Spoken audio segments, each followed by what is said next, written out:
Welcome back to my, well, not really welcome back, but this is my first It video here for Welcome to Derry. I watched the first 3 episodes and I really enjoyed them. I apologize that I haven't been really covering it the last couple of weeks here, but I'm covering it now and I'm really excited about episode 4. So obviously this will contain spoilers for the episode, so I hope that you have checked it out. I do want to say, just before we actually get into the actual episode and what happened here, just because I haven't actually talked about it yet, but I really do like the intro for Welcome to Derry. Like, I really love the fact that it feels like something from the 1920s, or it's that certain tone. It's like that vintage tone, and it's so happy, and it's kind of, I mean, it really does capture the essence of a clown in that sense, right? Where it's supposed to be something that's really, you know, I guess happy and funny and hilarious, but it's also kind of creepy. And so I think the intro really does, like, it captures the proper tone, or it sets the tone really for watching the show, which I think is really important. Like, you want to set the tone right, you know, starting a show, getting into the show. Now, just to give my thoughts in general on what's been happening here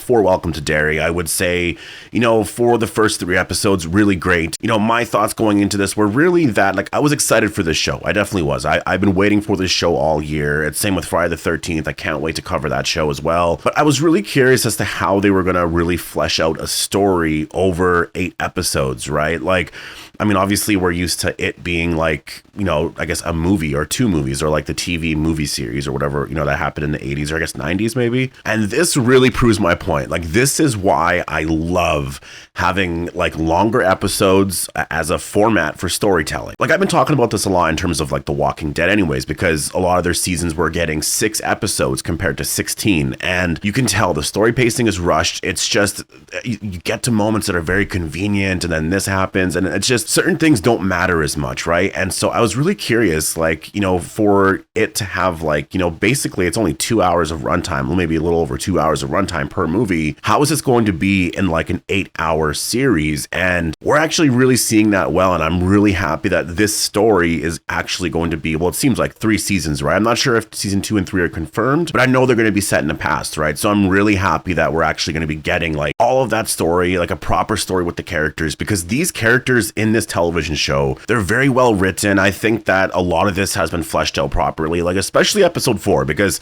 we really get into the backstory here with I guess Pennywise, and a lot of stuff that was written obviously with Stephen King's books. And I also really am enjoying a lot of the just, I guess, world building of, you know, Stephen King's, I guess, horror stories. Like, there's references to Shawshank, there's references to obviously The Shining, we have like Halloran.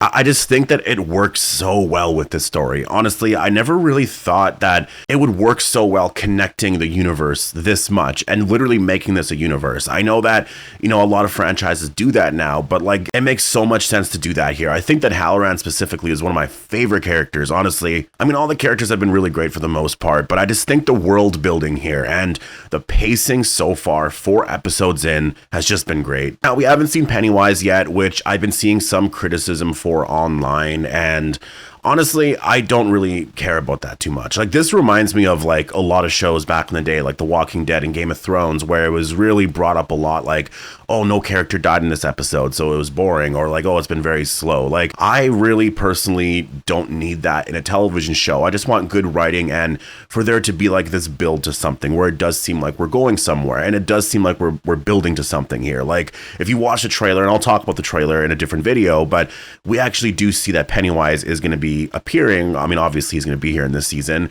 and I think that it makes sense to actually kind of push him off to like the second half of the season, because then you're at least building up the story and everything around him. There's all of this suspense building up that I think that if you just had him in like the 2nd episode or 3rd, 4th, or whatever, that he would just be there constantly, you know? And that's why I'm kind of curious as to how they're going to handle it in season 2 and 3, because like, they're building it up so well and it's so exciting. But in season 2, are we just going to see him right away? And then is he going to be overused by the time we get to season 3, right? So I'm curious as to how they're going to actually do a lot of that. I think because there are different timelines, that the characters will be just sort of introduced to like this new threat type of thing again. one. Like, there's probably going to be some characters that are going to be younger, you know, in season 2 if they go back in time, and you know what I mean? So I think that it will sort of make sense overall with the story. I think that, you know, just with the settings of each season being in just like different times and stuff, I think will be also really interesting. So it'll be kind of cool to see how Pennywise evolves from season to season. And I think that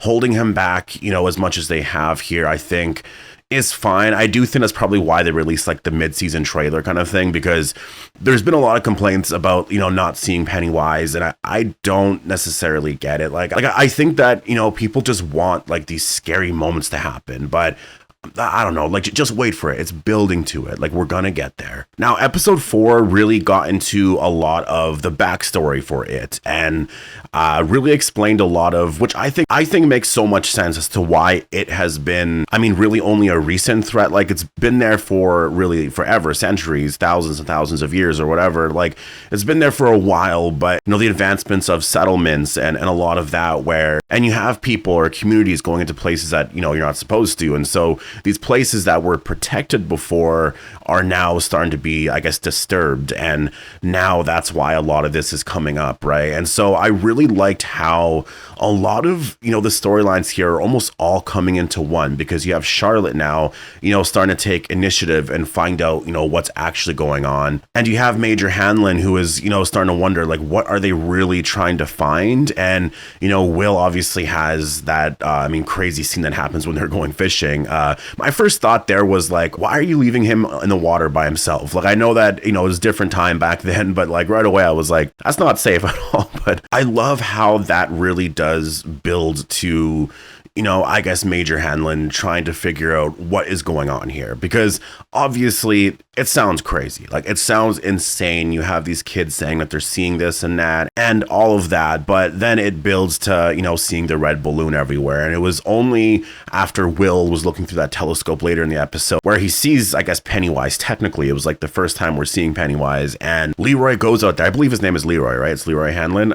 He goes out there, and then no one's out there, but then he sees the red balloon. And so there's something going on here. I love the atmosphere. Like, I even like, honestly, the small details of just like when Will is looking through the telescope, and like, you're expecting there to be a jump scare right away. You're expecting there to be something that happens, but it's just literally nothing. And like, I like the fact there's a lot of suspense in this TV show. Not even that, the horror is absolutely incredible. Like, it is amazing. A lot of the stuff at the school I thought was going to go in a totally different direction, like the stuff with Lily and Marge. Like, I was really like, I can't believe this is happening. And I really felt like something bad was going to happen to Lily, because they were kind of setting that up. But there was going to be something that happened. I knew that there was something unexpected that was going to happen, but I mean, Pennywise was, I guess, there, and I was not expecting that. And everything that followed after that, like, that's really what I wanted from this series. Like, you want all the suspense and all of that, but you want like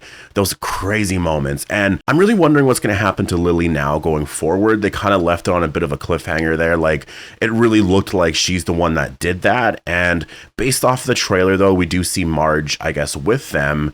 She has an eye patch now, and so I'm assuming that she's going to say, no, it wasn't her or whatever. And I was really curious on that, because I didn't know if Marge was going to be like, you know, trying to fit in more with the popular ones or whatever, and be like, no, it was her. Like, she was trying to do that, you know, because I wasn't really a fan of the character. I'm still kind of, we'll see, but like, Marge was setting up Lily there in that cafeteria scene. Like, I really couldn't care about the character at all. So we'll see what they do with the character. I mean, she's obviously going to join the group there. And yeah, I'm excited to see how all the stories are going to connect here overall. But then we get to the very final moment of the episode, which I think is really all that anyone's going to talk about, because there's been a lot of building up of, you know, I guess who Pennywise is and actually seeing the clown. But we have Halloran actually doing The Shining. And what actually happens here is really incredible. So he's reading the mind of that guy, and he goes back into the past, and then we actually learn of the story of, I guess, technically what happened to it. And from what I remember from, I don't know if I learned that from the It book or just where I've learned that from, but a lot of what we saw there is basically true. Like, it's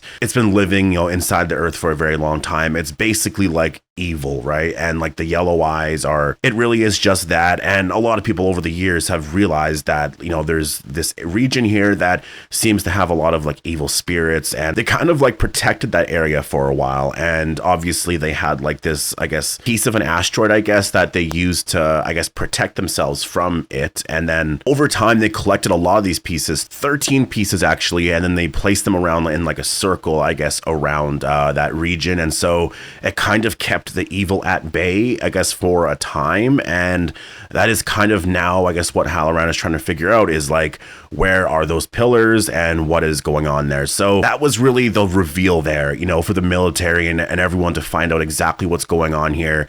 You know, the military obviously wants to use it, I guess, to end the Cold War. There's a lot of other little things like that with the story that I think, I mean, we'll see if we get into that, you know, as the season goes along. That's kind of what makes it really interesting, because there's like real world stuff that's kind of mixed in with this right now.